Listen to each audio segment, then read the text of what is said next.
आप आज शाम को या आने वाले दिनों में जिस फ्लाइट में बैठकर किसी से मिलने या कहीं घूमने जाने वाले हैं, क्या वो सेफ भी है?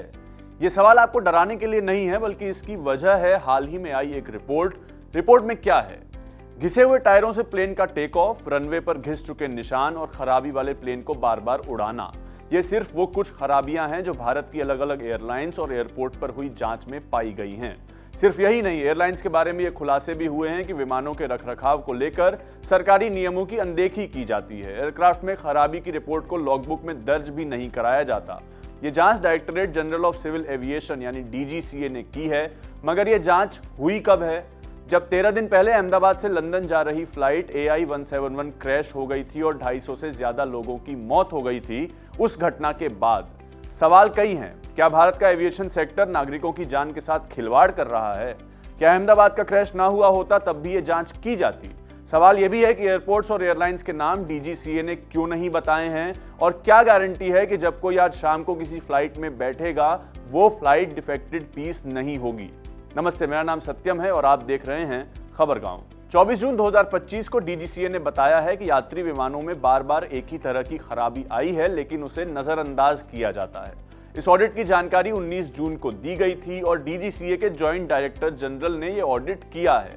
इस ऑडिट को देर रात और अर्ली मॉर्निंग किया गया था। जांच में क्या पाया गया, अब ये जान लेते हैं। डीजीसीए ने बताया है कि एयरलाइंस बार बार ऐसे प्लेन्स को उड़ाती है जिनमें पहले से खराबियां बताई गई हैं। उन्हें ठीक नहीं किया जाता, इग्नोर किया जाता है। इसके अलावा बताया गया है कि इमरजेंसी में इस्तेमाल होने वाले एयरक्राफ्ट सर्वाइवल किट वहां नहीं होते जहां होने चाहिए।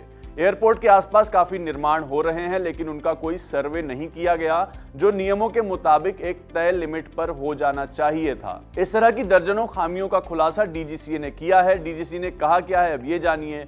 उड़ान संचालन, एयरवर्दीनेस यानी उड़ान भरने लायक विमान है भी या नहीं, रैम्प सेफ्टी यानी एयरपोर्ट का वो एरिया जहां प्लेन पार्क होता है, air traffic control, communication, navigation और सर्विलांस सिस्टम और उड़ान से पहले की चिकित्सा मूल्यांकन की समीक्षा की गई है। इसमें पता चलता है कि विमानों में खामियों को दूर करने को लेकर प्रभावहीन निगरानी और उनमें सुधार करने की अपर्याप्त कदम उठाए जाते हैं। किसी एयरपोर्ट पर यह पाया गया है कि रनवे पर जो एक सीधी लाइन होती है वो फीकी पड़ गई है। इसी तरह से किसी एयरलाइन की उड़ानें इसलिए रद्द की गईं, एरोप्लेन के पहिए के टायर फटे हुए थे। विमानों के रखरखाव को लेकर कई तरह की खामियों का भी पता चला है। किसी एयरलाइन के बारे में बताया गया है कि उसने जो सिमुलेटर उपलब्ध कराया है वो कंपनी के विमान से मैच ही नहीं करता, जबकि इसका सॉफ्टवेयर भी अपडेटेड नहीं है। हमने किसी एयरपोर्ट या किसी एयरलाइन इसलिए कहा है क्योंकि डीजीसीए ने ये नहीं बताया है कि ये ऑडिट या जांच किस एयरपोर्ट और किस एयरलाइन के विमानों में की गई है। नाम डिस्क्लोज नहीं किया गया है। एक और बात है, ये ऑडिट दिल्ली, मुंबई और अन्य मेजर एयरपोर्ट्स पर किए गए हैं, मगर किसी एयरपोर्ट पर किए गए ये नहीं बताया गया है। इसकी वजह ये बताई गई है कि ऐसी जांच में सेफ्टी कल्चर को पॉजिटिव रखने के लिए इन जानकारियों को गुप्त रखा जाता है।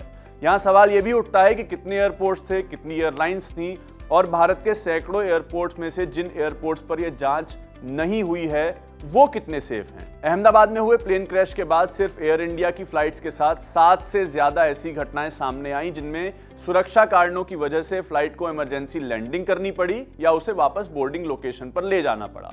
क्या उनकी खामियों पर भी डीजीसीए की नजर है? सवाल यह भी है। और बात सिर्फ फ्लाइट या रनवे से जुड़ी तो है नहीं। डीजीसीए ने एयरपोर्ट्स पर मौजूद अलग अलग इक्विपमेंट्स में भी खामियां पाई हैं। डीजीसीए का कहना है कि उसने इन सभी एयरलाइंस और एयरपोर्ट्स को 7 दिन का समय दिया है इन सब खामियों को दूर करने के लिए, और यह भी कहा गया है कि ऐसी जांच आने वाले समय में भी होती रहेगी। 19 जून को जारी किए गए सर्कुलर में डीजीसीए ने 17 पॉइंटर्स बताए थे, जिसमें यह बताया गया कि इन ऑडिट्स में जांच कैसे होगी, सजा कैसे होगी और अपील कैसे कर सकते हैं, वगैरह वगैरह। एयरलाइंस और एयरपोर्ट्स के बारे में हुए इन खुलासों पर आपकी राय क्या है? आप क्या सोचते हैं? हमें कमेंट सेक्शन में जरूर बताइए।